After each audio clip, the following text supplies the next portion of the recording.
बीच Ukraine के राष्ट्रपति ने उम्मीद जताई कि उनकी सेना को जल्द ही F-16 फाइटर जेट मिल जाएगा।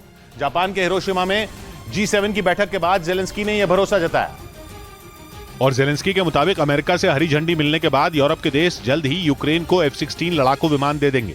Я не можу поки що вам сказати, скільки, це не секрет, я дійсно цього не знаю। हाल ही में हॉलैंड ने ऐलान किया था कि वो जेलेंस्की की सेना के लिए F-16 फाइटर जेट भेजेगा, जिसके बाद अमेरिका और ब्रिटेन ने इस लड़ाकू विमान की ट्रेनिंग देने का वादा किया। अमेरिका के F-16 की गिनती दुनिया के सबसे खतरनाक फाइटर जेट में होती है। इसे 9 मिसाइलों और कई दूसरे हथियारों से लैस किया जा सकता है। यही नहीं, इसके जरिए हवा से जमीन और एंटी शिप मिसाइलें भी बरसाई जा सकती हैं। लेकिन अमेरिकी राष्ट्रपति बाइडेन ने भरोसा दिया कि यूक्रेन F-16 लड़ाकू विमान का इस्तेमाल रूस पर आक्रमण के लिए नहीं करेगा। अमेरिका के कहने पर यूरोप के कुछ देश जेलेंस्की की सेना को जल्द ही ये फाइटर जेट देने वाले हैं, जिसे पश्चिमी मीडिया रूसी सेना के लिए बड़ा खतरा बता रहा है। पश्चिमी मीडिया के मुताबिक अमेरिका का घातक F-16 लड़ाकू विमान पुतिन के सैनिकों के लिए काल बन जाएगा। यही नहीं, इस विमान से रूस के इलाकों पर भी खतरा मंडरा सकता है। लेकिन बाइडेन ने भरोसा दिया कि यूक्रेन के सैनिक F-16 फाइटर जेट का इस्तेमाल रूस पर आक्रमण के लिए कभी नहीं करेंगे। They will not use it to go on and move into Russian geographic territory. माना जा रहा है कि अगर अमेरिका के इस लड़ाकू विमान से रूस के इलाकों पर हमला किया गया तो पुतिन इसके लिए बाइडेन को माफ नहीं करेंगे। और इसीलिए रूस ने यूक्रेन को F-16 लड़ाकू विमान दिए जाने की खबरों के बाद पश्चिमी देशों को धमकी दे दी। हाल ही में अमेरिका ने जेलेंस्की की सेना को यह फाइटर जेट देने के लिए यूरोपीय देशों को हरी झंडी दी थी।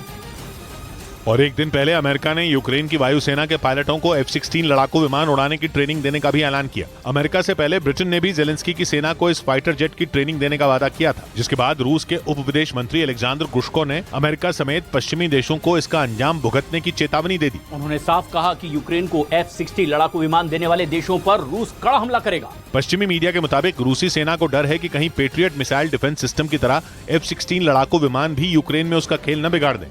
इधर राजस्थान के नागौर में 2 ट्रकों की टक्कर के बाद भीषण आग लग गई और एक ट्रक ड्राइवर की मौत हो गई, जबकि 2 लोग घायल हो गए, जिसके बाद दमकल विभाग को इसकी सूचना दी गई। लेकिन जब तक दमकल कर्मी मौके पर पहुंचते आग भयंकर हो गई और दोनों ट्रक बुरी तरह जल गए। करीब आधे घंटे बाद मौके पर पहुंची दमकल विभाग की टीम ने कड़ी मशक्कत कर आग पर काबू पाया, लेकिन आग इतनी भयंकर थी कि इसका धुआं लंबे समय तक आसमान में उठता रहा, जिसकी वजह से हाईवे पर लोगों की भीड़ जमा हो गई और लंबा जाम लग गया। मौके पर मौजूद लोगों ने बताया कि एक ट्रक में केमिकल भरा हुआ था, जिसकी वजह से टक्कर के तुरंत बाद दोनों ट्रकों में आग लग गई और एक ट्रक के ड्राइवर की मौत हो गई, जबकि 2 लोगों ने ट्रक से कूदकर अपनी जान बचा ली। ब्रेकिंग न्यूज आ रही है पाकिस्तान से। वहां के आतंकियों की हिट लिस्ट में सत्ताधारी पार्टी PMLN की नेता मरियम नवाज समेत कई बड़े नेताओं के नाम हैं। उन्हें जान से मारने की ये लिस्ट पाकिस्तान के सबसे खूंखार आतंकी संगठन TTP यानी तहरीक-ए-तालिबान पाकिस्तान ने बनाई है। TTP पिछले कई महीनों से पाकिस्तान के लिए सबसे बड़ा सिरदर्द बना हुआ है। उसके आतंकियों के निशाने पर पाकिस्तान के सुरक्षा बल और पुलिस के जवान ही थे, लेकिन अब उसने पाकिस्तान के बड़े नेताओं पर हमला करने का खतरनाक प्लान तैयार किया है, जिसके लिए TTP ने अपने एक सहयोगी आतंकी संगठन के साथ मिलकर पाकिस्तान के बड़े नेताओं की लिस्ट बनाई है।